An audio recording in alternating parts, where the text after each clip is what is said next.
Om Swastiastu Semeton semua. Kembali lagi saya menyapa teman-teman semua, tentunya masih di channel Bali Menyapa. Dan semoga semua teman-teman dalam keadaan sehat. Hari ini saya akan mengajak teman-teman untuk melihat prosesi upacara Mabayuh Oton.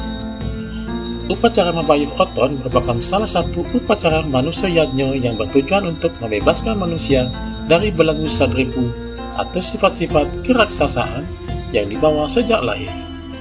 Sehingga upacara Mabayuh Oton identik dengan upaya memusnahkan karakter buruk yang sudah dibawa dari lahir. Umat Hindu meyakini karakter anak bisa dibawa sejak lahir.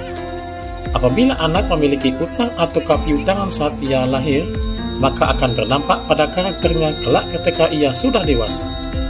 Dalam tatanan kelahiran, yang lahir itu akan menderita. Kelahiran adalah samsara atau sengsara.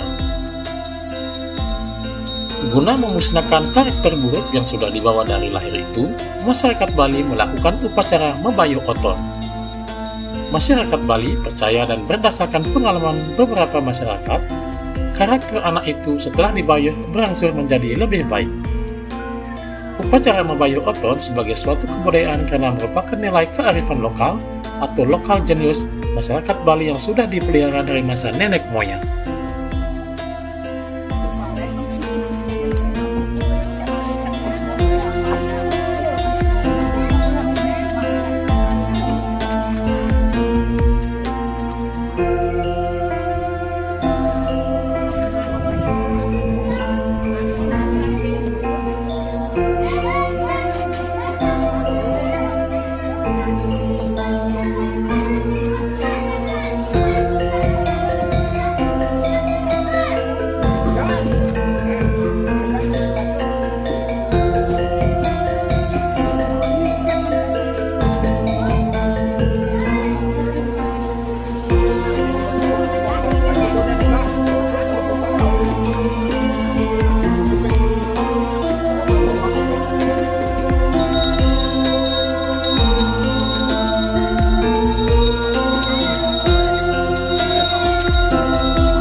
Tapi sebelumnya.